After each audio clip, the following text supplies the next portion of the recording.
ஆண்டவரும் இரட்சகருமாகிய இறைமகன் இயேசு கிறிஸ்துவின் இணையற்ற நாமத்தில் யாவருக்கும் அன்பின் வாழ்த்துதல்களை கூறிக்கொள்கின்றேன். பிரிவினைகளை தகர்ப்போம், கிறிஸ்துவின் அன்பில் ஒன்றிணைவோம். Let us destroy the divisions and be united in the love of Christ. Amen. அருமையான தேவனுடைய பிள்ளைகளே, கர்த்தரால் தெரிந்து கொள்ளப்பட்ட அவருடைய பரிசுத்த ஜனமே, பரலோக ராஜ்யத்தின் சுதந்திரவாளிகளே, உங்கள் யாவருக்கும் அன்பின் வாழ்த்துதல்களை கூறிக்கொள்ளுகின்றேன். கர்த்தர் நாம் ஒவ்வொருவரையும் ஆசீர்வதித்திருக்கின்றார். நம்முடைய வாழ்வில் வரக்கூடிய பல விதமான சூழ்நிலைகள், நெருக்கங்கள், போராட்டங்கள் மத்தியில் நாம் கர்த்தரை நோக்கி கூப்பிடும் பொழுது கர்த்தர் நம்மை தூக்கி சுமந்து வழி நடத்துகிறவராயிருக்கிறார். இன்று நம்மில் அநேகருடைய வாழ்வை நாம் பார்க்கும் பொழுது எல்லாரிடமும் ஒரு மந்தமான ஒரு சூழ்நிலை. நான் இனி என்ன செய்வேன்? என்னுடைய வாழ்வில் ஒரு முன்னேற்றம் இல்லையே, என்னுடைய வாழ்வை ஒவ்வொரு நாளும் கீழ் நோக்கி சென்று கொண்டிருக்கின்றதே, நான் செய்கிற கையின் பிரயாசங்கள் எல்லாம் விருதாவாக சென்று கொண்டிருக்கிறது என்ற மிகவும் பாரத்தோடும் மன கலக்கத்தோடும் காணப்படுகிறார்கள். அது மட்டுமல்லாமல் அநேகர் துன்பங்கள், போராட்டங்கள் வரும் பொழுது தங்களை தாங்களே அழித்துக் கொள்ளுகிறவர்களாய் காணப்படுகின்றார்கள். இன்றைய காலகட்டத்தை நாம் பார்க்கும்போது சூசைட் அட்டன் பண்றவங்க அதிகமாக காணப்படுகிறார்கள். அருமையான தேவனுடைய பிள்ளைகளே, கர்த்தரால் தெரிந்து கொள்ளப்பட்ட அவருடைய பரிசுத்த ஜனமே, நீங்கள் எவ்விதமான சூழ்நிலைகள் மத்தியில் கடந்து செல்ல நேரிட்டாலும் சோர்ந்து போகாதபடிக்கு கர்த்தரை நோக்கி கூப்பிடுகிறவர்களாய் காணப்பட வேண்டும். சங்கீதக்காரன் கூறும் பொழுது, நான் மரண இருளின் பள்ளத்தாக்கில் நடந்தாலும் பொல்லாப்புக்கு பயப்படேன். காரணம் என்ன? தேவரீர் நீர் என்னோடு கூட இருக்கிறீர், உமது கோலும் உமது தடியும் என்னை தேற்றும் என்று அவர் மிக தெளிவாக பாடுகின்றார். அப்படியானால் மரணம் சம்பவிக்கக்கூடிய ஒரு மரண கட்டு என்னுடைய வாழ்க்கையில் காணப்படலாம். மரண படுக்கையாய் நான் காணப்பட்டாலும், நான் மரித்து போக வேண்டிய ஒரு சூழ்நிலைக்குள்ளாக நான் தள்ளப்பட்டாலும் நான் சோர்ந்து போக மாட்டேன். கர்த்தர் என்னோடு கூட இருக்கிறார் என்று அவர் விசுவாசமாக பாடுகின்றார். இன்று நம்முடைய வாழ்வில் வரக்கூடிய பலவிதமான சூழ்நிலைகள் மத்தியில், நெருக்கங்கள் மத்தியில், நிந்தை அவமானங்கள் மத்தியில், போராட்டங்கள் மத்தியில், பயத்தின் நிமித்தமாக நாம் அனைத்தையும் உதறி தள்ளிவிட்டு வெறும் கையாக அல்லது தங்களை தாங்களே அழித்துக் கொள்ளுகிறவர்களாக, தங்களை தனிமைப்படுத்திக் கொள்ளுகிறவர்களாக நாம் காணப்படுகின்றோம். இன்றைய நாளிலும் உங்கள் ஒவ்வொருவரையும் பார்த்து கர்த்தர் இடைபட போகின்றார். கர்த்தர் இன்று நம்மோடு கூட சூழ்நிலைகளை கண்டு பயப்படாதே என்னும் தலைப்பில் நம்மோடு கூட இடைபடுகின்றார். உபாகம புத்தகம் 32 அதிகாரம் 11 முதல் 12 வரை உள்ள வேத பகுதியை நாம் படிக்க. உபாகமம் 32 அதிகாரம் 11 மற்றும் 12 வசனங்கள். கழுகு தன் கூட்டை கலைத்து தன் குஞ்சுகளின் மேல் அசைவாடி தன் செட்டைகளை விரித்து அவைகளை எடுத்து அவைகளை தன் செட்டைகளின் மேல் சுமந்து கொண்டுகிறது போல கர்த்தர் ஒருவரே அவனை வழிநடத்தினார், அந்நிய தேவன் அவரோட இருந்ததில்லை. இங்கு கழுகை குறித்ததான ஒரு காரியம் குறிப்பிடப்பட்டுள்ளது. கழுகின் வாழ்க்கை முறைமையை நாம் பார்க்கும் பொழுது அது தன் கூட்டை மலைகளின் உச்சியில் கொண்டு போய் கட்டுகிறதாய் காணப்படும். அனைத்து விதமான பறவைகளிலிருந்தும் தன் குஞ்சுகளை பாதுகாக்கும்படியாக, எதிரிகளிலிருந்து தன் குஞ்சுகளை பாதுகாக்கும்படியாக என்ன செய்யுமாம்? மலை உச்சியில் சென்று கூடை கட்டி அந்த கூற்றுக்குள்ளாக முட்டையிட்டு குஞ்சு பொரிக்கும். அருமையான தேவனுடைய பிள்ளைகளே, இந்த குஞ்சு பொரிக்கக்கூடிய தருணத்தில் இந்த கூற்றுக்குள்ளாக பஞ்சு போன்ற ஒரு அமைப்பை இது உருவாக்கி வைத்திருக்கும். இந்த குஞ்சுகள் மாண்டு போகாமல் இருக்கும்படியாக மிகவும் பத்திரமாக அதை பாதுகாக்கிறதாய் காணப்படும். அதற்கேற்ற உணவுகளை கொண்டு வந்து கரெக்டாக அதை ஊட்டி வளர்க்க ஆரம்பிக்கும். இந்த குஞ்சு ஒரு பருவம் வரும் பொழுது இது என்ன செய்யுமாம்? இந்த பஞ்சு போன்ற அமைப்பை எடுத்து மாற்றிவிடும். அப்பொழுது இந்த குஞ்சுகளுக்கு இத்தனை நாட்கள் இந்த பஞ்சுக்குள்ளாக இருந்து விட்டு இந்த முள்ளுகள் போன்ற அந்த குச்சிகள் எல்லாம் சேர்ந்து குத்த ஆரம்பிக்கும் பொழுது, அதனுடைய சரீரத்தில் குத்த ஆரம்பிக்கும் பொழுது அதற்கு வலி ஆரம்பிக்கும். தன் தாயை பார்த்துதான ஒரு கவலையும் ஒரு கோபம் வர ஆரம்பிக்கும். அருமையான தேவனுடைய பிள்ளைகளே, இன்றும் நம்முடைய வாழ்க்கையை நாம் பார்க்கும் பொழுது இன்று வரை என்னுடைய வாழ்க்கை அமைதியாக சென்று கொண்டிருக்கிறது, என்னுடைய வாழ்க்கையில் எல்லாம் நன்றாகத்தான் இருக்கின்றது. இதோ திடீரென்று ஒரு பிரச்சனை வந்து விட்டது, என்னுடைய வாழ்க்கையில் அமைதியாக சென்று கொண்டிருந்த சூழ்நிலை மாறி இதோ பிரச்சனைகளுக்குள்ளாக நான் சென்று கொண்டிருக்கிறேன் என்ற ஒரு கவலை வர ஆரம்பிக்கும். அதே போலத்தான் இந்த குஞ்சுகள் அந்த முள்ளுகளுக்குள்ளாக அது தன்னை பழக்கி வைக்க ஆரம்பிக்கும். அதுக்கு ரெக்கைகள் முளைக்க ஆரம்பிக்கின்றது. ரெக்கைகள் வலுவான உடனே அது எப்படியாக பறக்க வேண்டும் என்பதை இந்த தாய் கழுகானது அதற்கு ரெக்கைகளை அடித்து கற்றுக் கொடுக்க ஆரம்பிக்கும். அதற்கு பிற்பாடு அந்த கூட்டை கலைத்துவிடும். அருமையான தேவனுடைய பிள்ளைகளே, இன்று நம்மில் அநேகருடைய வாழ்க்கை இப்படியாகத்தான் காணப்படுகின்றன. சூழ்நிலைகள் மாறும். ஒரு அமைதியான ஒரு சூழ்நிலை, ஒரு வீட்டுக்குள்ளாக அமைதியாக இருக்கக்கூடிய ஒரு சூழ்நிலை, வேலையிடத்தில் ஒரு அமைதியாக இருக்கக்கூடிய ஒரு சூழ்நிலை, ஆனால் திடீரென்று இதெல்லாவற்றையும் உதறி தள்ள வேண்டிய ஒரு சூழ்நிலை உருவாகிவிடும். இதெல்லாவற்றையும் அழித்து விடக்கூடிய ஒரு சூழ்நிலை உருவாகிவிடும். யோபுடைய வாழ்வில் அனைத்தும் செல்வமாக காணப்பட்டது, அவர் கையின் பிரயாசங்கள் எல்லாம் ஆசீர்வதிக்கப்பட்டது. ஆனால் ஒரே நாளிலே தன் குமாரர்கள் இல்லாமல் தன்னுடைய அனைத்து சொத்துகளையும் அனைத்து சம்பத்துகளையும் இழந்து தனி மனிதனாக்கப்பட்டார். அருமையான தேவனுடைய பிள்ளைகளே, அந்த இடத்தில் நாம் சோர்ந்து போகக்கூடாது. இந்த கழுகானதும் அந்த கூட்டை கலைத்து விடும் பொழுது அந்த குஞ்சு என்ன செய்யுமா? மேலே இருந்து அப்படியே பாறைகளுக்கு மேல் அப்படியே உருண்டு விழுறது மாதிரி கீழே வர ஆரம்பிக்கும். கீழே வரும்பொழுதுதான் அதற்கு தெரியும், எனக்கும் இறக்கைகள் இருக்கின்றது, நானும் அடிக்க வேண்டும் என்று அது தனது அந்த சிறிய இறக்கைகளை அடித்து பறக்க ஆரம்பிக்கும். இந்த குஞ்சு கீழே விழுந்து அடிபட்டு விடாதபடிக்கு அல்லது அழிந்து போய் விடாதபடிக்கு, எதிரிகள் வந்து அதை அட்டாக் செய்யாதபடிக்கு தாய்க்கழுகானது என்ன செய்யும்? அந்த குஞ்சுக்கு கீழே பறந்து கொண்டிருக்கும். ஆனா குஞ்சுக்கு அது தெரியாது. அதை தன் சிறக்கைகளுக்கு மேலாக சுமந்து வழி நடத்த ஆரம்பிக்கும். இப்படியாகத்தான் கர்த்தர் நம்மை வழி நடத்துகின்றார். உன்னுடைய வாழ்வில் வரக்கூடிய போராட்டங்கள், கஷ்டங்கள், நெருக்கங்கள் வரும் பொழுது நீ சோர்ந்து போகாதே. கர்த்தர் இந்த நேரத்தில் உன்னை பார்த்து கூறுகின்றார், நான் உன்னோடு கூட இருக்கின்றேன், நான் உன்னை சுமந்து வழி நடத்துவேன், நீ ஒருபோதும் சோர்ந்து போகாதே என்று கர்த்தர் வாக்களிக்கின்றார். அருமையான தேவனுடைய பிள்ளைகளை, இந்த நேரத்திலும் பரிசுத்த வேதாகமத்தில் நாம் பார்க்கும் பொழுது அநேகரை நாம் சாட்சி சாட்சியாக எடுத்துக்கொள்ள முடியும். யோசேப்புடைய வாழ்க்கையை நாம் பார்ப்போமே ஆனால் அவர் தன் தகப்பனுக்கு மிகவும் அருமையான ஒரு மகனாய் காணப்பட்டார். செல்ல ஒரு பிள்ளையாக காணப்படுகின்றார். ஆனால் சகோதரர்கள் மத்தியில் அவருக்கு பகை வருகின்றது. சகோதரர்கள் அவரை ஒரு அழிக்கும்படியாக, கொன்று போடும்படியாக ஒரு குழிக்குள்ளாக போடுகிறார்கள். பிற்பாடு அங்கிருந்து எடுத்து அவரை விற்று விடுகிறார்கள். அங்கு போய் அதை எகிப்துக்கு சென்ற பிற்பாடு அங்கு அந்த வீட்டிற்கு அதிபதியாக மாறுகின்றார். அப்பொழுதும் அங்குள்ள வஞ்சனையின் காரணமாக சிறைச்சாலையில் அடைக்கப்படுகின்றார். அருமையான தேவனுடைய பிள்ளைகளே, அவருடைய வாழ்வில் வந்த சூழ்நிலைகளை பாருங்கள். தன் தகப்பனாரோடு மிகவும் சந்தோஷமாக கழிகூர்ந்து கொண்டிருந்த அந்த காலகட்டங்களை விட்டு ஒரு குழிக்குள்ளாக செல்ல வேண்டிய ஒரு சூழ்நிலை, தன் உடன் சகோதரர்களால் பகைக்கப்பட்டு குழிக்குள்ளாய் செல்ல வேண்டிய ஒரு சூழ்நிலை மாறுகின்றது. பிற்பாடு அதே சகோதரர்களை அவரை எடுத்து விற்று விடுகிறார்கள். அப்படியாக அவர் எகிப்துக்கு கொண்டு செல்லப்படுகின்றார். அங்கு அவர் அந்த வீட்டிற்கு அதிபதியாக மாறுகின்றார். அவருடைய மனைவியின் நிமித்தமாக அவர் சிறைச்சாலைக்குள்ளாய் செல்லக்கூடிய ஒரு சூழ்நிலை, ஒரு அமைதியான ஒரு சூழ்நிலை காணப்படும். திடீரென்று ஒரு பள்ளமான ஒரு சூழ்நிலை காணப்படும். பிற்பாடு ஆண்டவர் நம்மை ஒரு அமைதியான சூழ்நிலைக்குள்ளாக வழி நடத்துவார். எதற்காக? நம்மை ஆண்டவர் பழக்க வைக்கின்றார். யோசேப்பு இந்த ஒரு இடத்திலும் கர்த்தரை நோக்கி முறுமுறுக்கவில்லை. கர்த்தர் தனக்கு தந்த வாக்குத்தத்தத்தை முருக பற்றி கொண்டிருந்தார். இன்று நம்முடைய வாழ்வில் நாம் கர்த்தரை பற்றி கொண்டிருக்கின்றோமா? என் வாழ்வில் வரக்கூடிய சூழ்நிலைகள், நெருக்கங்கள் மத்தியில் நான் கர்த்தரை முருக பிடிக்கின்றேனா? கர்த்தர் எனக்கு தந்திருக்கிற வாக்குத்தத்தத்தை நான் முருக பிடித்திருக்கின்றேனா? கர்த்தருடைய சமூகத்தில் நான் கொடுக்க வேண்டிய கனத்தை, மகிமை கொடுக்கின்றேனா? கர்த்தருக்கு செலவழிக்க வேண்டிய காரியங்களை நான் செய்கின்றேனா? கர்த்தருடைய வார்த்தைகளை அனுதினமும் தியானித்து கர்த்தருடைய சமூகத்தில் முழங்கால் படியிட்டு நம்மை தாழ்த்தி ஒப்பு கொடுக்கிறவர்களாய் நாம் காணப்பட வேண்டும். அருமையான தேவனுடைய பிள்ளைகளே, ஆதியாகமம் 41 அதிகாரம் 40ஆம் வசனம். நீ என் அரமனைக்கு அதிகாரியாயிருப்பாய், உன் வாக்கின்படியே என் ஜனங்கள் எல்லாரும் அடங்கி நடக்க கடவர்கள். சிங்காசனத்தில் மாத்திரம் உன்னிலும் நான் பிரியவனாயிருப்பேன் என்றான். யோசேப்புடைய வாழ்க்கையில் கர்த்தர் எப்படிப்பட்ட ஒரு அற்புதத்தை நடத்துகின்றார் என்று பாருங்கள். யாக்கோபுக்கு மிகவும் அருமையான மகன், தன் தகப்பனாருக்கு செல்ல பிள்ளை.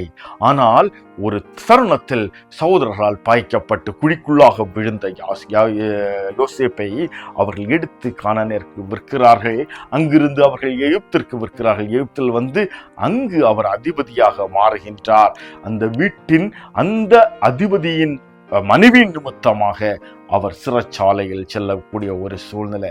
எப்படிப்பட்ட சூழ்நிலைகள் அவருடைய வாழ்க்கையில் மாறிக்கொண்டிருந்தது என்று பாருங்கள். ஆனால் இன்று கர்த்தர் அவரை அந்த எகிப்து தேசத்திற்கே அதிபதியாக மாற்றுகின்றார், அதிகாரியாக மாற்றுகின்றார், உயர்ந்த அதிகாரியாக மாற்றுகின்றார். ராஜாவுக்கு நேர் கீழ் இருக்கக்கூடிய பெரிய ஒரு அதிகாரியாக கர்த்தர் அவரை உயர்த்துகின்றார். நம்முடைய வாழ்விலும் இது போன்ற சூழ்நிலைகள் உருவாகும் பொழுது தயவு செய்து சோர்ந்து போகாதிருங்கள். கர்த்தர் தமக்கு தந்திருக்கிற வாக்குத்தத்தத்தை அப்படியே முருக பிடித்து நம் கர்த்தருடைய சமூகத்தில் காத்திருக்கிறவர்களாய் காணப்பட வேண்டும். நம்மை உயர்ந்த கர்த்தரால் கூடும். இதே போலத்தான் எரேமியா தீர்க்கனுடைய வாழ்க்கையிலும் சம்பவிக்கின்றது. எரேமியா தீர்க்கின் புத்தகம் 38ஆம் அதிகாரம் 6ஆம் வசனத்தை நாம் படிக்க கேட்போம். எரேமியா 38ஆம் அதிகாரம் 6ஆம் வசனம். அப்பொழுது அவர்கள் எரேமியாவை பிடித்து அவனை காவற் சாலையின் முற்றத்தில் இருந்த அமலேக்கின் குமாரனாகிய மல்கியாவினுடைய துறவிலே போட்டார்கள். எரேமியாவை கயிர்களினால் அதிலே இறக்கி விட்டார்கள். அந்த துறவிலே தண்ணீர் இல்லாமல் உலையாயிருந்தது. அந்த உலையிலே எரேமியா அமிழ்ந்தினான். எரேமியா தீர்க்கதரிசியை குறித்து நாம் படிக்க வேண்டுமானால் அநேக காரியங்களை கூற முடியும். இவர் ஒரு கண்ணீரின் தீர்க்கதரிசி. தன்னுடைய ஜனங்களுக்காக கர்த்தருடைய சமூகத்தில் கண்ணீர் வடித்துக் கொண்டிருப்பதே தனக்கு பிரியம் என்று கர்த்தரிடமிருந்து வரத்தை பெற்றுக்கொண்ட ஒரு தீர்க்கதரிசி. தன்னுடைய கர்த்தருடைய சமூகத்தில் எப்பொழுதும் நான் கண்ணீர் வடித்துக் கொண்டிருக்க வேண்டும் என்ற ஒரு வாஞ்சை உள்ள ஒரு தீர்க்கதரிசியாயிருந்தார். இவரை இப்பொழுது ஒரு துறவிலே, அதாவது தண்ணீர் இல்லாத ஒரு உளையான கிணற்றுக்குள்ளாக இறக்கி விடுகிறார்கள். அவருடைய வாழ்வில் அனைத்து விதமான நேரங்களிலும் பலவிதமான நெருக்கங்கள், போராட்டங்கள் காணப்படுகின்றன. பாபிலோனின் படையெடுப்பு காணப்படுகின்றது. இப்படிப்பட்ட சூழ்நிலைகள் மத்தியில் இப்பொழுது அவர் எங்கு இருக்கிறார்? அவரை ஒரு தண்ணீர் இல்லாத ஒரு உளையான ஒரு கிணற்றுக்குள்ளாக இறக்கி விடுகிறார்கள். இவருடைய வாழ்க்கையிலும் எல்லாம் அமைதியாக சென்று கொண்டிருக்கலாம். யோசேப்பை குழிக்குள்ளாக போடுகிறார்கள். இவரை தண்ணீர் இல்லாத ஒரு கிணற்றுக்குள்ளாக இறக்கி விடுகிறார்கள். அருமையான தேவனுடைய பிள்ளைகளே, கர்த்தரால் தெரிந்து கொள்ளப்பட்ட அவருடைய பரிசுத்த ஜனமே, என்னுடைய வாழ்க்கையிலும் இப்படிப்பட்ட ஒரு கிணறு காணப்படலாம். இனி ஒன்றும் செய்ய முடியாது. எல்லா இடத்திலும் இருள், தண்ணீர் இல்லை, வருமானம் இல்லை, ஒளி இல்லை, இனி என்ன செய்வது என்று அறியாத ஒரு சூழ்நிலை. அருமையான தேவனுடைய பிள்ளைகளே, கர்த்தர் என்ன கூறுகிறார் என்று பார்ப்போமேயானால், ஓசியா தீர்க்கதரிசியின் புத்தகம் 11ஆம் அதிகாரம் 4ஆம் வசனத்தில் அவர் இதற்கு தெளிவான ஒரு பதிலை கொடுக்கின்றார். ஓசியாவின் புத்தகம் 11ஆம் அதிகாரம் 4ஆம் வசனம்: மனுஷரை கட்டி இழுக்கிற அன்பின் கயிறுகளால் நான் அவர்களை இழுத்தேன். அவர்கள் கழுத்துகளின் மேல் இருந்த நுகத்தடியை எடுத்து போடுகிறவரை போல் இருந்து அவர்கள் பட்சம் சாய்ந்து அவர்களுக்கு ஆகாரம் கொடுத்தேன். மனுஷரை கட்டி இழுக்கிற அன்பின் கயிற்றினால் நான் அவர்களை இழுப்பேன். அருமையான தேவனுடைய பிள்ளைகளே, கர்த்தர் அன்பு என்னும் கயிற்றினால் நம்மை அந்த குழியிலிருந்து தூக்கி எடுக்கிறவராய் காணப்படுகின்றார்.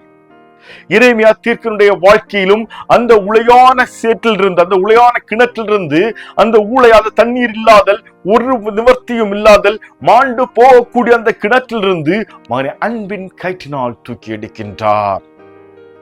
யோசேப்பு அந்த குழிக்குள்ளாக தள்ளிவிட்ட பிற்பாடும் அவருடைய சகோதரர்களுக்குள்ளாக வந்த மன இரக்கத்தின் நிமித்தமாக அவர் மாண்டு போகாதபடிக்கு அவரை எடுத்து அவர்கள் விற்று போடுகிறார்கள். அருமையான தேவனுடைய பிள்ளைகளே, இந்த அன்பின் கயிறு நமக்கு மிக மிக அவசியமாய் காணப்படுகின்றது. சூழ்நிலைகளை நாம் கடந்து செல்ல வேண்டுமே ஆனால், நம்முடைய வாழ்வில் வரக்கூடிய எல்லா சூழ்நிலைகளையும் நாம் மேற்கொள்ள வேண்டுமே ஆனால், நம்மிடம் உண்மையான தேவ அன்பு காணப்பட வேண்டும். தன்னுடைய சகோதரர்களுக்காக ஜீவனை கொடுப்பதிலும் மேலான அன்பு ஒன்றுமல்ல. இன்று நம் இன்னொரு பகுதியை நாம் பார்க்கும் பொழுது, தன் சகோதரர்களுக்காக ரத்தம் சிந்துவதற்கு ஒருவரும் ஆயத்தமாக இல்லை.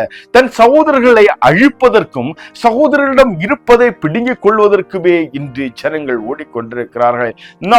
நான் எனது குடும்பம், எனது மனைவி, எனது மகள், என்னுடைய சொத்து, இப்படியாக தன்னை தானே புகழ்ந்து, தன்னை தானே ஒதுக்கி, தன் உடன் சகோதரர்கள், உற்ற உறவினர்களை உதறி வாழக்கூடிய ஒரு காலகட்டம் உருவாகி கொண்டிருக்கின்றது. இப்பொழுதே விழித்துக் கொள்ளுங்கள். அருமையான தேவனுடைய பிள்ளைகளே, கர்த்தர் இந்த நேரத்தில் கூறுகின்றார், உங்களுடைய வாழ்வில் காணப்படக்கூடிய கட்டுகள், உங்களுடைய வாழ்வில் காணப்படக்கூடிய சூழ்நிலைகள், உங்களுடைய வாழ்வில் காணப்படக்கூடிய மரண படுக்கைகளிலிருந்து கர்த்தர் உங்களை அன்பின் கயிற்றினால் தூக்கி எடுக்க வாஞ்சையாயிருக்கின்றார். கர்த்தர் அன்பின் கயிற்றினால் தூக்கி எடுக்க வாஞ்சையாயிருக்கின்றார். இன்று நம்முடைய வாழ்வில் ஒருவருக்கு ஒருவர் அன்பு காணப்படுகின்றதா? கர்த்தர் அவருடைய ஜீவனை கொடுத்து என்னை மீட்டெடுத்திருக்கிறார் அல்லவா? நான் கர்த்தரோடு கூட உண்மையான அன்புள்ளவனாய் காணப்படுகின்றேனா? நான் கர்த்தருடைய சமூகத்தில் காத்திருக்கின்றேனா? கர்த்தருக்கு கொடுக்க வேண்டிய கனத்தை, மகிமை கொடுக்கின்றேனா? இன்று நம்மை நாம் பார்ப்போமே ஆனால், நமக்கு அனைத்து காரியங்களையும் செய்வதற்கு எனக்கு சமயம் காணப்படுகின்றது. என்னுடைய வேலைகளை செய்வதற்கு எனக்கு நேரம் இருக்கின்றது. பிள்ளைகளை கவனிப்பதற்கு எனக்கு நேரம் இருக்கிறது. சுற்றுலா செல்வதற்கு எனக்கு நேரம் இருக்கிறதற்கு, ஷாப்பிங் போவதற்கு நேரம் இருக்கிறது. மொபைலில் விளையாடுவதற்கு நேரம் இருக்கின்றது. சீரியல்களை பார்ப்பதற்கு எனக்கு நேரம் இருக்கிறது. பொழுதுபோக்குகளுக்கு எனக்கு நேரம் இருக்கிறது.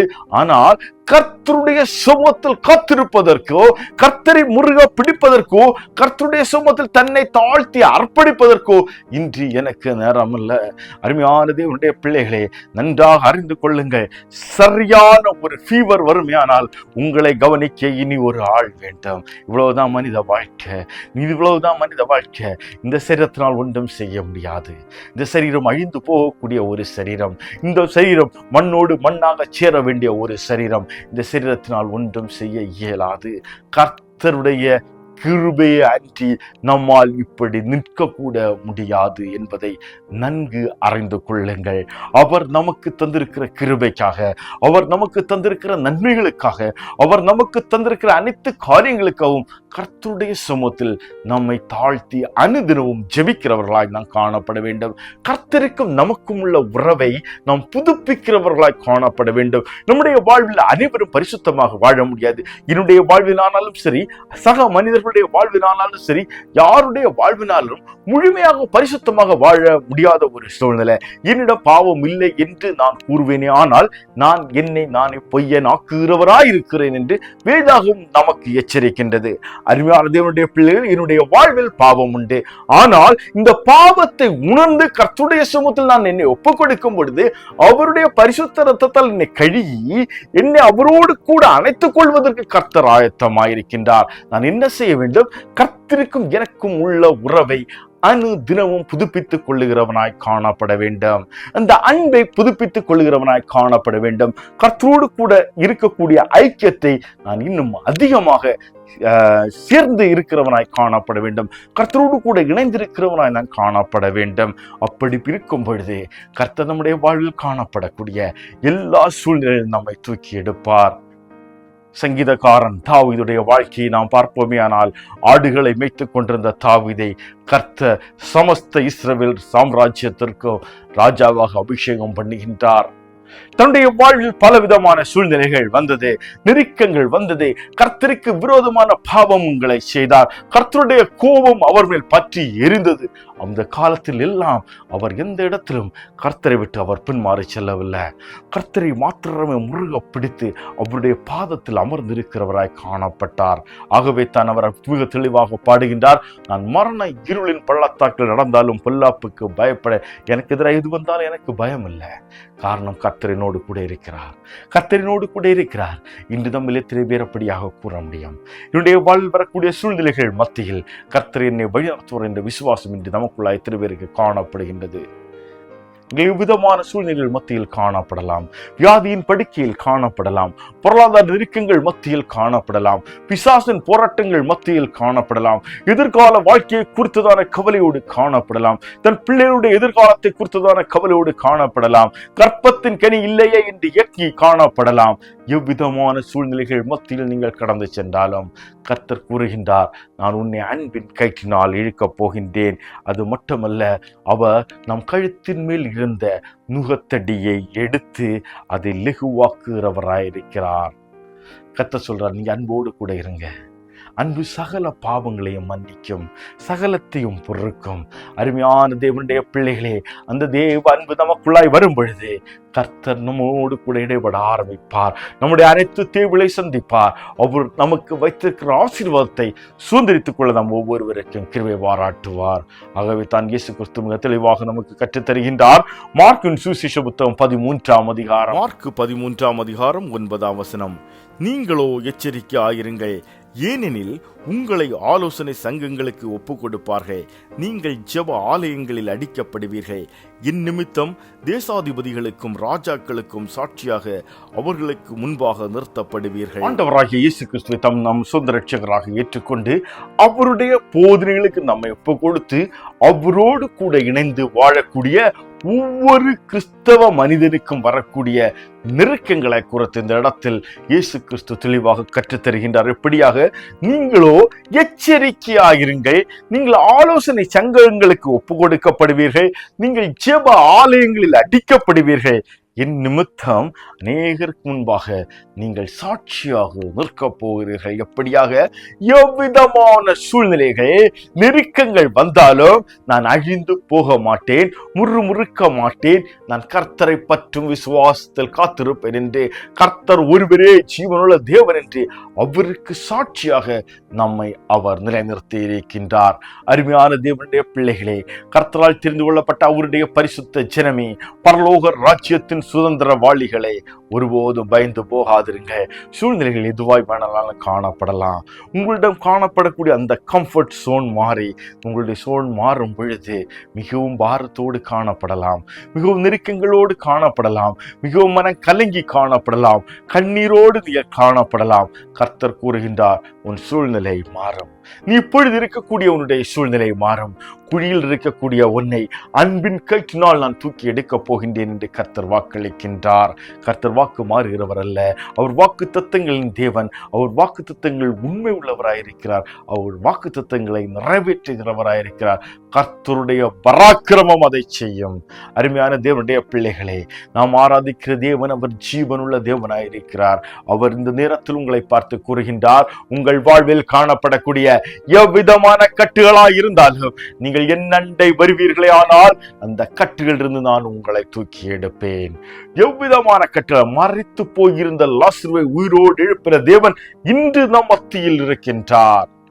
அவர் நமக்குள்ளாய் வாசம் பண்ணி கொண்டிருக்கின்றார். அருமையான தேவனுடைய பிள்ளைகளே, ஐயோ நாம் பாவி, என்னுடைய வாழ்க்கை நான் எப்படியாக ஆண்டவரிடம் ஒப்புக் கொடுக்க முடியும் என்று ஒருபோதும் சிந்தியாதே. பாவிகளை மனம் திரும்புவதற்கு அழைப்பதற்காகவே ஆண்டவராய் இயேசு கிறிஸ்து பிறந்தார். நன்றாக சிந்தித்துக்கள். நான் எவ்விதமான பாவங்கள் மத்தியில் வாழ்ந்தாலும் நான் என்னை தாழ்த்தி ஆண்டவருடைய சமூகத்தில் ஒப்புக் கொடுக்கும் பொழுது அவர் அவருடைய பரிசுத்த இரத்தத்தால் என்னை கழுகி அவரோடு கூட சேர்த்து அணைத்துக் கொள்ளுகிறவர்களாய் அவர் காணப்படுகின்றார். ஆகவே தான் நம்முடைய வாழ்வில் எவ்விதமான சூழ்நிலைகள் மத்தியில் நீங்கள் வாழ்ந்து கொண்டிருந்தாலும், எவ்விதமான பாவ வாழ்க்கை உங்களுடைய வாழ்வில் காணப்பட்டிருந்தாலும், இப்பொழுதே ஆண்டவருடைய சமூகத்தில் ஒப்புக் கொடுங்க. அப்பா, என்னுடைய வாழ்க்கை இப்படியாக வாழ்ந்து கொண்டிருக்கின்றேன், என்னுடைய வாழ்க்கையில் இப்படிப்பட்ட சூழ்நிலைகள் காணப்படுகின்றன, நான் இனி என்ன செய்ய வேண்டும் ஆண்டவரே என்று கர்த்தரை நோக்கி கூப்பிடுவீர்களே, ஆனால் கர்த்தர் அவருடைய அன்பின் கயிற்றினால் உங்களை கட்டி எழுப்புகிறவராய் காணப்படுகின்றார். அந்த குடியிலிருந்து நீங்கள் காணப்படக்கூடிய எல்லா கட்டிலிருந்தும் உங்களை கர்த்தர் தூக்கி எடுக்கிறவராய் காணப்படுகின்றார். ஆண்டவருடைய சமூகத்தில் ஒப்புக் கொடுப்போமா? ஆண்டவரே, என்னை இந்த கட்டிலிருந்து விடுவீங்கப்பா. என்னுடைய வாழ்வில் காணப்படுகிற கட்டுகள் உடைக்கப்படட்டும். என்னுடைய பிள்ளைகளுடைய வாழ்வில் காணப்படக்கூடிய கட்டுகள் உடைக்கப்படட்டும். மனைவியின் சரீரத்தில் காணப்படக்கூடிய கட்டுகள் உடைக்கப்படட்டும். கணவரின் சரீரத்தில் காணப்படக்கூடிய கட்டுகள் உடைக்கப்படட்டும். சபை ஊழியங்களுக்குள்ளாய் காணப்படக்கூடிய கட்டுகள் உடைக்கப்படட்டும் தகப்பனே. கர்ப்பத்தின் பாத்திரங்கள் ஆசீர்வதிக்கப்படட்டும் தகப்பனே. அப்பா என்று கர்த்தருடைய சமூகத்தில் ஒப்புக் கொடுங்க. ஆண்டு தடையா இருக்கக்கூடிய எல்லா பாவங்களையும் ஒரு விசை கூட கழியுங்க என்று கர்த்தருடைய சமூகத்தில் ஒப்புக் கொடுங்க. கர்த்தருடைய சமூகத்தில் ஒப்புக் கொடுங்க. நம் தேவன் எல்லா கட்டிலிருந்து உங்களை விடுவிக்க போகின்றார். இந்த நேரத்திலே தெய்வீக வல்லமை உங்களை ஆளுகை செய்ய போகின்றது. கர்த்தர் பெரிய ஒரு அற்புதத்தை உங்களுடைய வாழ்க்கையில் கட்டளையிட போகின்றார். என்னோடு கூட சேர்ந்து எத்தனை பேர் கர்த்தருடைய சமூகத்தில் ஒப்புக் கொடுக்க போகிறீங்க? எத்தனை பேர் என்னோடு சேர்ந்து கர்த்தருடைய சமூகத்தில் ஒப்புக் கொடுக்க போறீங்க? கண்களை மூடுங்க. அப்படியே ஆண்டவரை நோக்கி பாருங்க. ஆண்டவரே, ஆண்டவரே, ஒரு விஷயம் கூட என்ன ஆராய்ங்க தகப்பனே. ஆண்டவருடைய சமூகத்தில் ஒப்பு கொடுங்க. ஆண்டவரே, என்ன ஒரு விஷயம் கூட ஆராயும் அப்பா. ஆண்டு உமக்கு விருப்பம் இல்லாத வழிகள் என்னிடம் அநேகம் உண்டு. ஒரு விஷயம் கூட என்னை கழுகும். நீங்க பரிசுத்தமா இருக்கிறது போல என்னை பரிசுத்தமாக்கும். பரிசுத்தர் பரிசுத்தர் பரிசுத்தர் அழைக்கப்படுகிற மகா பரிசுத்த தேவனே, நீங்க என்னை பரிசுத்தமாக்கும். ஆண்டவரை நோக்கி கெஞ்சுங்க. கர்த்தர் நம்மை விடுவிக்க வல்லவராயிருக்கிறார். ஓ தெய்வீக வல்லமை இறங்கட்டும் தகப்பனே. அப்பா, இந்த நேரத்தில் உம்முடைய சமூகத்தில் காத்திருக்கிற ஒவ்வொரு பிள்ளைகள் மேலும் தெய்வீக வல்லமை இறங்கட்டும் தகப்பனே. அப்பா, ஒவ்வொருத்தர் கண்ணீரை துடைங்கப்பா. கட்டுகள் உடைக்கப்படட்டும். வியாதியின் பண்டிகைகள் மாறட்டும். பிசாசின் போராட்டங்கள் மாறட்டும் தகப்பனே. பிள்ளையுடைய எதிர்காலங்களை செழிப்பாக்கும் தகப்பனே. கர்ப்பத்தின் பாத்திரங்களை கர்த்தர் தொடும்படியாக செபிக்கிறேன். தேசத்தில் சேமத்தை கட்டளையிடுங்க தகப்பனே. குடும்பங்களுக்குள்ளாய் சமாதானத்தை கட்டளையிடுங்க தகப்பனே. கர்த்தருக்கென்று யாவரும் கேள்வி பிரகாசிய கர்த்தர் செய்யும். அப்பா, இந்த நேரத்தில் எங்களோடு கூட இடைப்பட்ட உம்முடைய வார்த்தைகளுக்காக உமக்கு நன்றி தகப்பனே. அப்பா, சூழ்நிலைகள் எதுவாக இருந்தாலும் அந்த சூழ்நிலைகள் மத்தியில் நாங்கள் சோர்ந்து போகாமல் கர்த்தரை நோக்கி முருக பிடிக்கும் பொழுது கர்த்தர் எங்களை அன்பின் கயிற்றினால் தூக்கி இழுத்து வெளியே விடுகிறீங்கப்பா. உம்முடைய ஆசீர்வாதத்துக்குள்ளா எங்களை வழிநடத்துவதற்காக உமக்கு நன்றி தகப்பனே. ஒவ்வொரு பிள்ளைகளையும் நீங்க புறப்படுங்க. ஒவ்வொருத்தர் மேலும் தெய்வீக பிரசன்னம் இறங்கி வரட்டும். கர்த்தருக்கு வல்லி மொழி பிரகாசிக்க எங்கள் ஒவ்வொருவருக்கு கிருபத்தாரும் முற்றிலுமாக தாழ்த்தி உடைய கரங்களில் ஒப்படைக்கிறேன். மீட்பெரும் ரட்சகருமாய் இயேசு கிறிஸ்துவின் மூலம் பிதாவே, ஆமென். என் ஆத்துமாவே கர்த்தரை தோத்திரி, என் முழு உள்ளவருடைய பரிசுத்த நாமத்தை தோத்திரி. என் ஆத்துமாவே கர்த்தரை தோத்திரி, அவர் செய்த சகல உபகாரங்களை மறவாதே. ஆமென். ஆசீர்வாதம், பிதா குமாரன் பரிசுத்தாவினுடைய அன்பும் கிருபையும் சமாதானமும் இன்றும் என்றும் சதா காலங்களிலும் நாம் அனைவரோடும் கூட இருப்பதாக. நாம் எவ்விதமான சூழ்நிலைகள் மத்தியில் காணப்பட்டாலும் கர்த்தர் தாமே, மகா இரக்கமுள்ள தேவன் தாமே, அவருடைய அன்பின் கைட்டினால் நம்மளை இழுத்து தூக்கி சுமந்து அவரோடு கூட சேர்த்து அணைத்து அவருடைய ஆசீர்வாதத்திற்குள்ளாக வழி நடத்துவாராக. ஆமன். இந்த செய்தி உங்களுடைய வாழ்க்கையில் பிரயோஜனமாக இருக்கும் என்று நீங்கள் கருதினால் உங்கள் நண்பர்களுக்கும் பகிருங்கள். அவர்களும் தங்கள் சூழ்நிலைகள் மத்தியில் சோர்ந்து போகாதபடிக்கு கர்த்தரிடமிருந்து பலனை பெற்றுக்கொண்டு கர்த்தரோடு கூட இணைந்து வாழட்டும்.